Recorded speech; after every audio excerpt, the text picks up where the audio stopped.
turbo engine running. Absolute genius. Get this. Welcome. This is the show where we bring you Science. What that essentially means is discoveries, Advances. questions, Research. technology. Unbelievable. Without further ado, This is The Naked Scientists. Hello, welcome to The Naked Scientists podcast, the programme that brings you the biggest breakthroughs and talks to the major movers and shakers in the worlds of science, technology and medicine. I'm Chris Smith, and today is no exception to our mission because Titans of Science is back with John Zarnecki. His remarkable work in space exploration has helped us to understand the farthest reaches of our solar system.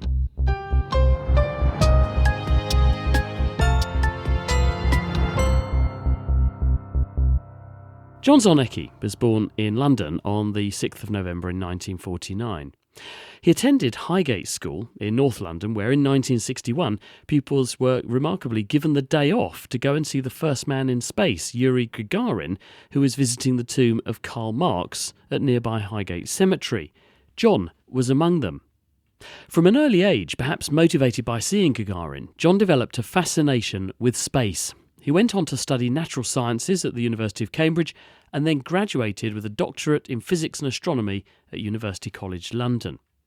John later made significant contributions to the field of astronomy. Alongside his team, he helped to develop scientific instruments for a range of space probes and telescopes, which included the famous Hubble Space Telescope and also the Giotto probe, the first to study Halley's Comet, and the Huygens probe that saw us land on Saturn's moon Titan for the first time, and in the process made him a genuine Titan of Science.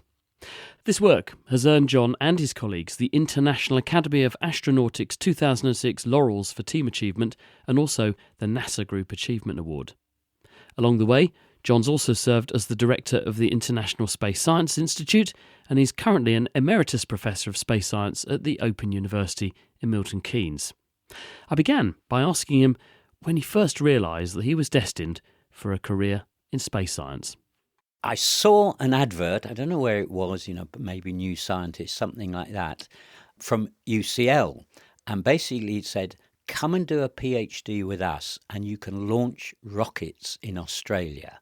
I couldn't resist that. It was just a fabulous opportunity, to go and launch rockets, because I was a product of the 60s, I'd grown up with the space age. I'd loved the theatre, the drama of the space age, which I'd watched on our grainy black and white television at home.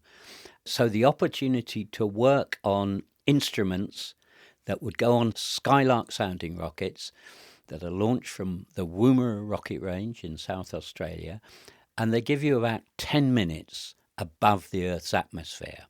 And the thrust of the UCL group was X-ray astronomy. So it was a very young branch of astronomy.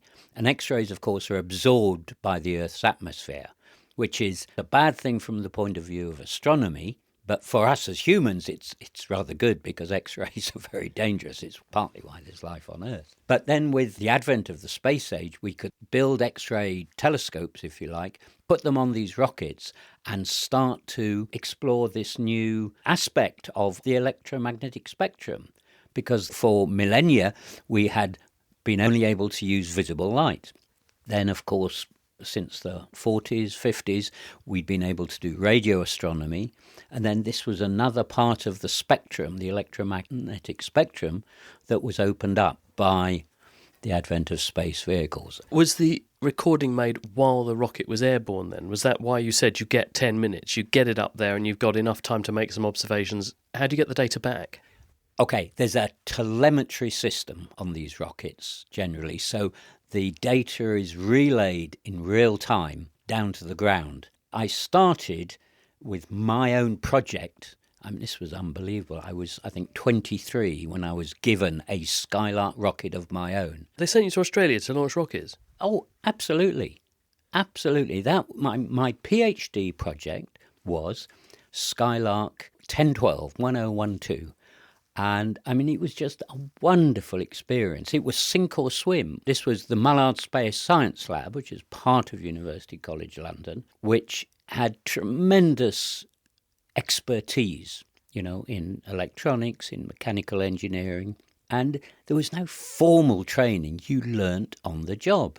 Quite amazing. I can't see that happening today. Can you? No, absolutely impossible. But, I mean, what a way to learn. And these, I mean, they were risky projects. And, of course, sometimes they failed. You got a PhD, though, so you didn't fail. So you must have got data.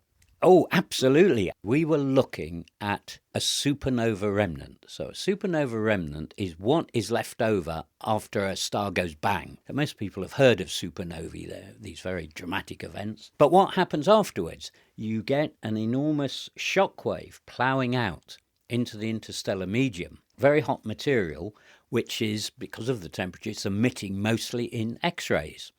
And so the one that I was looking at, Puppis A supernova remnant, in the southern sky, in one of the brightest X-ray sources, about 40,000 years old. And we were not sure why supernovae, or remnants of them, and there were several that had been detected, why, what was the mechanism that was producing the X-rays? And there were two possibilities.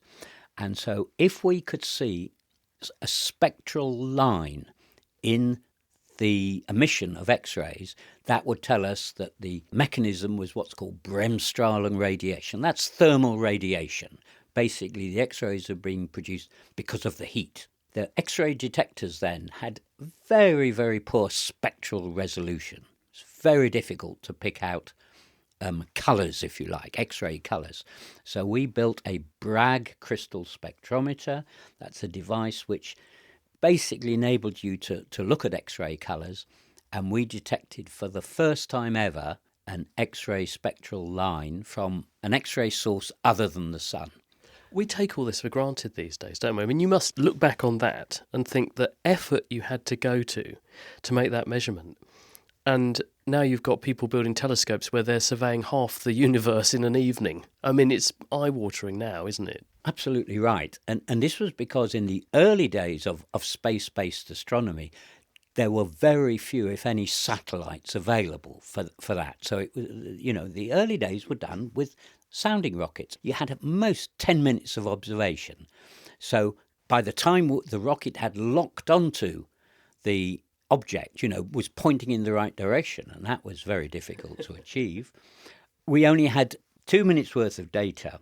And I got this little hump, in the spectrum, and it was just enough to be able to stick your neck out, publish a paper, and say, we've detected an X-ray spectral line.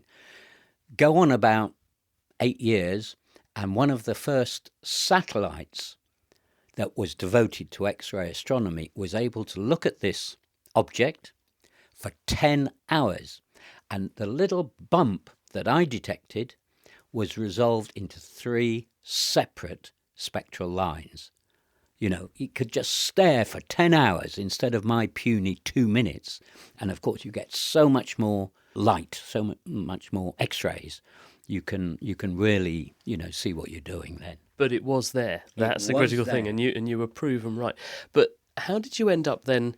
Because really the defining thing in your career must be to say you have put a probe on the biggest moon of Saturn. So talk us through that journey. I don't mean as in launching the probe yet, but how did your career begin to evolve that would take you in that direction? I loved pretty much everything about it, the discipline of being a rocket scientist, but also the technology that went into it. When I finished my PhD and had to, look at where to go and what to do, it was actually a recession of the late 70s. Jobs were incredibly difficult to come by in the universities. So in fact, I went into the aerospace industry, to British Aerospace, who had what looked like a very interesting project. It was called, at the time, the Large Space Telescope. Now, you probably know it differently. While I was working on it, it was renamed the Hubble Space Telescope. Now, a lot of people don't know that actually about 20% of Hubble, even to this day, is European. So of the original 5 instruments, 1 was European. That was the Faint Object Camera. And that was designed and built in Germany and the UK. So I went to British Aerospace in Bristol to join the team working on building the Faint Object Camera. It wasn't your mess up that meant the mirror was wonky, was it? No, that was the Americans. I mean, what do they know? It was a company who, in fact, changed their name not long after that disaster, so that they wouldn't be associated forever with that. It did get fixed, though, didn't it? Because that was another amazing space first, that not only had we put this thing in space, but realised what the problem was, and then were able to deploy a mission that fixed it in situ. I mean, obviously it's a bolt-on to fix it, but then look at the outcome, look at the results. Absolutely. And of course, Hubble was, I think, pretty much the first space instrument, at least of any size, that was designed from the very beginning to be serviceable by astronauts delivered by the space shuttle.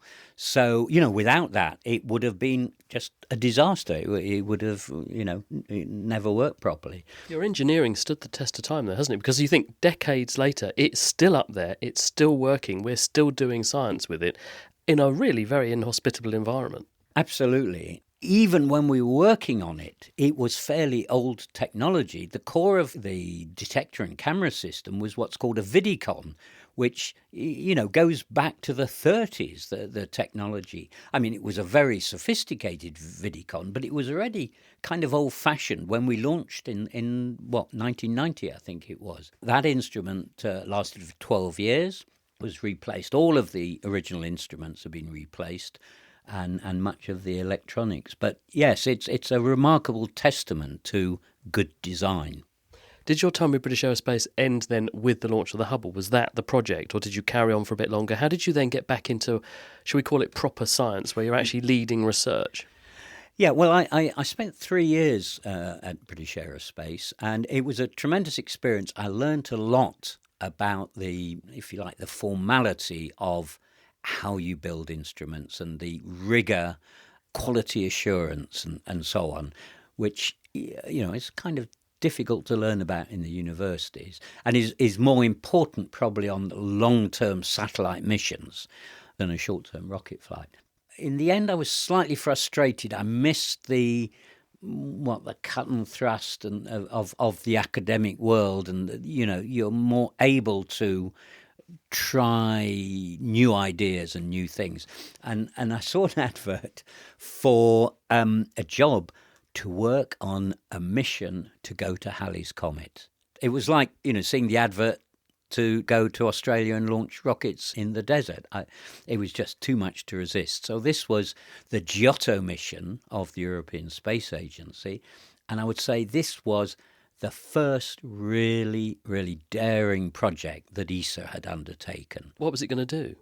It was going to go to Halley's Comet, fly past it at a close distance, and for the first time see what is really at the core of a comet. Because with the best telescopes on the ground, you just cannot see what is at the heart of a comet. You see a head, a coma, and a long tail stretching out, but you just don't have the resolution to know what is it that's causing this phenomenon.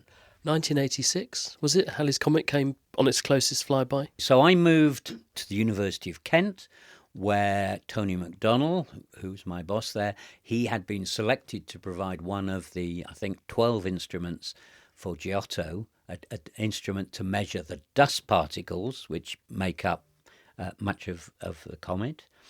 And I moved there in 1981, not long after the mission was selected. So there was a 5-year lead time to do this? Well, in fact, the launch was 85. It was something like a 9-month journey to meet Halley's Comet. So the launch was mid-85, arrival was March 86.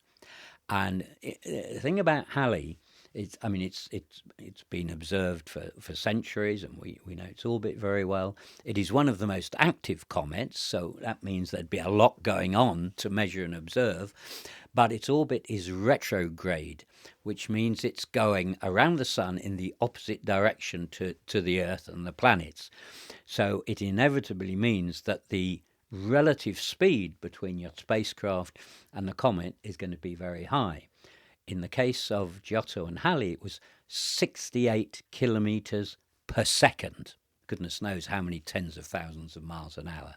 So the decision was taken from the start that this would be a kamikaze mission. We would go as close as we could and with the expectation that the spacecraft would be destroyed, because at that speed, even a tiny dust particle, milligrams, would be sufficient to do irreparable damage. Well, we were talking about space debris on the programme recently, and one of the Warwick scientists who works on this said a centimetre cubed particle in space at the trajectory and rate they're moving has the energy of a hand grenade. I mean, so something like what you're saying would just destroy your spacecraft very, very quickly. Absolutely, the in low Earth orbit, debris typically has speeds of 7 kilometres a second. We're talking 68 kilometres a second. So, in fact, Giotto was designed with a dust shield. This is sometimes called a Whipple dust shield, proposed by, in fact, cometary scientist, American by the name of Fred Whipple. He wrote this up in the 1950s, before even Sputnik 1.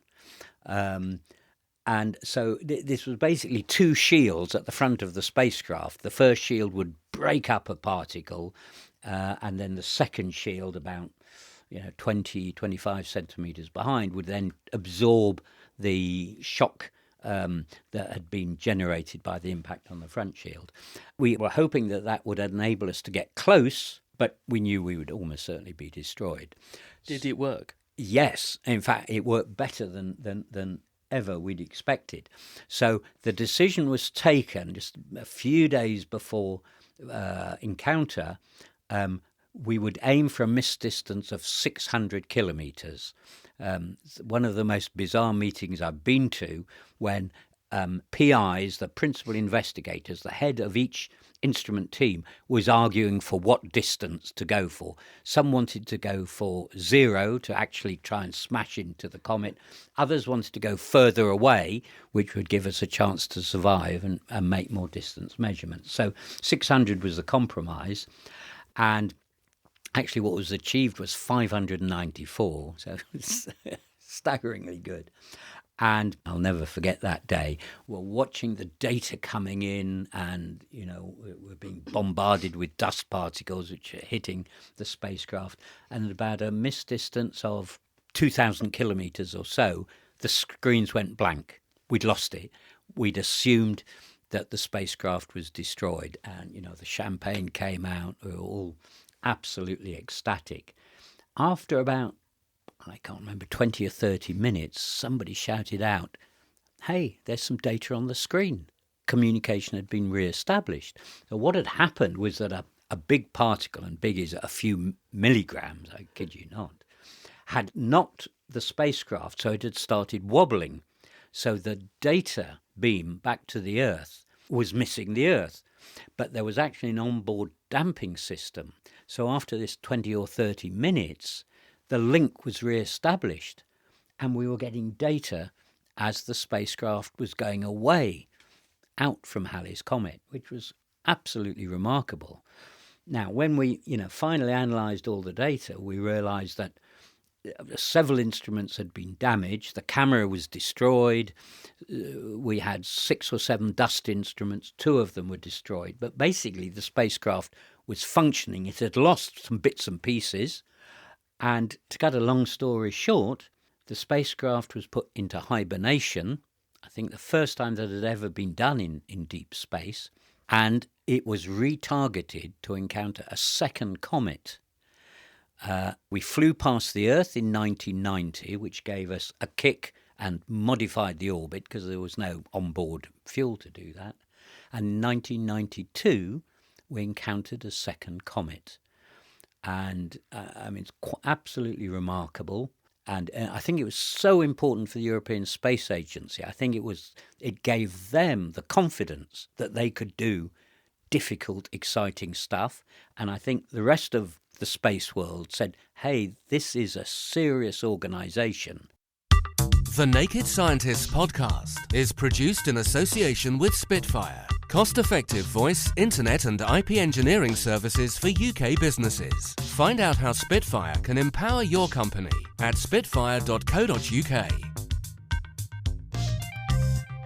Music in the programme is sponsored by Epidemic Sound, perfect music for audio and video productions. This is the Naked Scientist podcast with me, Chris Smith, and today the space pioneer John Zarnecki is our guest titan of science. You came to Cambridge. I joined the Scientific Society. I was really interested in just learning about science. This guy turned up and gives this talk and says, I'm going to land a probe on a moon, not just any old moon, the biggest moon of Saturn, and it's going to take 7 years to get there. Now, for me, in my early 20s, that was a lifetime, and it was a phenomenal lecture, though, and that was you, and that was the birth of the Cassini-Huygens probe. That you were the PI, you led the development of the Huygens lander. There were six scientific instruments on the Huygens probe, and I was one of the PIs, one of the six leaders. And of course, with all of these projects, there's an enormous team involved. I mean, not full-time, some come and go, teams in the space agencies, in industry. In fact, one of the things that I loved about the work, that this collaborative way of working, and, being a child of the 60s, a bit of a hippie, really. This is an example of people working together for no reason other than pure science. Why did you pick Titan? It picked me, really. Science missions are selected competitively. It's really very democratic. And so after Giotto, I got involved with doing studies for a mission called Vesta. This was a French-Soviet ESA mission to go to an asteroid and to fire a dart, if you like, a penetrator into the asteroid to try and make measurements. And this was in competition. I think there were 5 or 6 missions in the competition. And I remember going to Bruges in Belgium, where there were the presentations of each of the missions, and then the top committee in ESA would go away, deliberate and decide which one to choose. And to my horror, rather than choosing Vesta, which was clearly a magnificent project, they chose something which I think at the time was called the Titan probe. It was a project to work with NASA. NASA would provide a big spacecraft called Cassini, and Europe would provide a smaller probe, that would be detached and would land on Titan, the largest moon of Saturn. Did you know much about Titan at the time? Or had you just sort of had this as an afterthought, it's a moon I've heard of? It was a moon I've heard of. I hadn't published a single paper with the word Titan in it. But I remember going back to our lab, really deflated, and saying to my colleagues, we spend a year working on this Vesta project. We've done some interesting work. Is it all wasted? Can we adapt any of it and use it for this dreadful mission which ESA and NASA have chosen, which, maybe we can get in on it? And so we sat down, and I literally remember it was a coffee break, and we had a new coffee room, and we went in there and we got an enormous sheet of blank paper, and I said, right, if you land on a somewhat mysterious and unknown moon on the surface, what measurements would you like to make? And is there anything that we've done that could contribute to that? So we wrote down just all of the physical and chemical properties that we could think of. Remember, we knew virtually nothing about the surface of Titan. It's shrouded in a very dense atmosphere and bloody cold. It's minus 200 degrees or something, isn't it? Minus 180, something like that.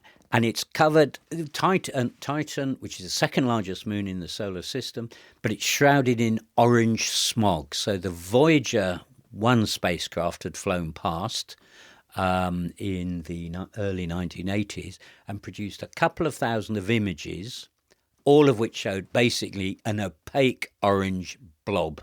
No view of the surface. Was that the attraction then? Because it was mysterious, people thought, let's go there. More than that, there was lots of data about the atmosphere from the Voyager flyby, and the inference from that was that the surface could actually be covered with liquid. Not water, of course, at minus 180, but hydrocarbons, so liquid methane or liquid ethane. So there was a real possibility that this was a really exotic place, the only other place in the solar system with liquids on the surface. So, that, and the fact it is also the only moon in the solar system with an atmosphere, a thick atmosphere.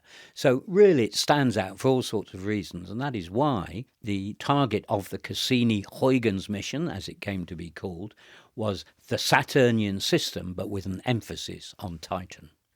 And how did you get in on the action then? Was your pitch that, well, we actually know how to do some of this stuff then, and this is what we think we can deliver? Yeah, sort of. Basically, ESA threw open, this is normally the way it works, the opportunity to propose an instrument. So they would say, we have committed to fly this mission.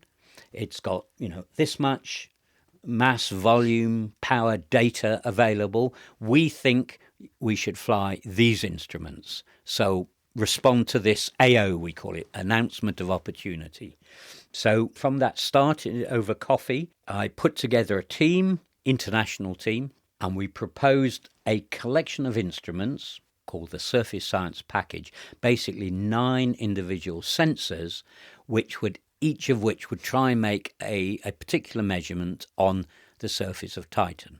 And this was particularly difficult because, A, we didn't know if the surface could have been hard ice, it could have been gooey, tarry surface. It could have been liquid methane lake or sea. And also we had no idea how long we'd survive. ESA always told us we should aim for 3 minutes on the surface. So most of the measurements of the 6 instruments would be done during the descent, and maybe we'd get 3 minutes on the surface. So we made a proposal to fly this instrument, and we were selected. That took off in 1997. It reached the Saturnian system in 2004. What was then the process to get to Titan? Because that was just Cassini-Huygens got there. How did you then get to Titan? Once Cassini-Huygens had been captured into orbit around Saturn, Huygens was released just on a set of springs. It was essentially pushed away, and it was then on a ballistic trajectory. So it had no rocket power. It was just on a path, on an orbit that would take it inexorably 3 weeks later to Titan. And it would hit the atmosphere, had a series of 3 parachutes, so it would sail down to the surface, 2.5 hours, something like that, land on the surface. If we were lucky, it would survive for, we were all designing for 3 minutes. As it turned out, we got 72 minutes on the surface. Was your heart in your mouth? Because you must have been, because you went to America to be at mission control for this coming down the descent, didn't you? The descent was monitored and controlled from ESOC, we call it, European Space Operations Centre in Darmstadt in Germany. I mean, it was the highlight, I suppose, of my professional career. This was the culmination of 15 years of work.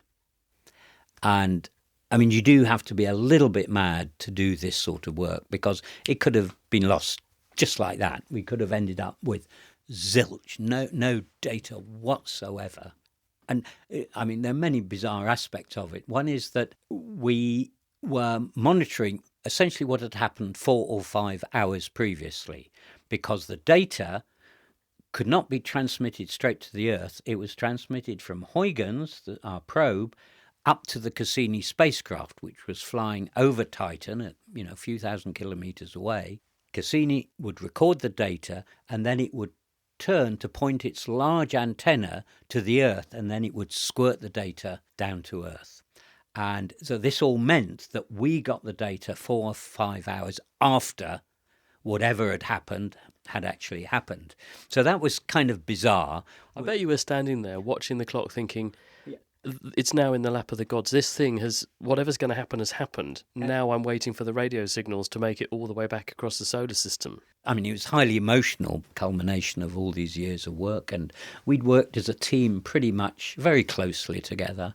What did you learn about Titan, though? What did that magic 72 minutes that you were hoping for 3 and got 72, what did it reveal? Well, that Titan is really a remarkable place. The surface is mostly icy, but about 10% of it is covered with lakes and seas of liquid ethane mostly. The largest sea is larger than the largest of the Great Lakes, for example. And the atmosphere is thick. We know a lot about its composition, and we know a bit about what's underneath the surface, the icy surface. And there's a real possibility that there is a sea, a subsurface sea.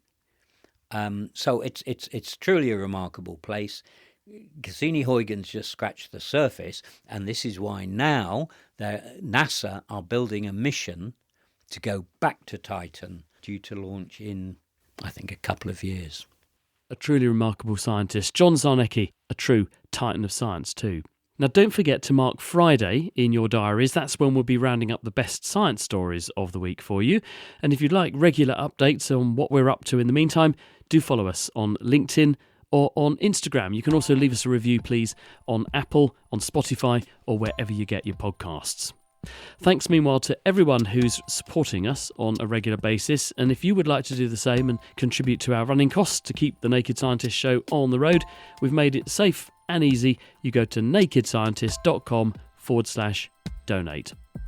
I'm Chris Smith. Thank you very much for listening. And until next time, from all of us here at the team, goodbye.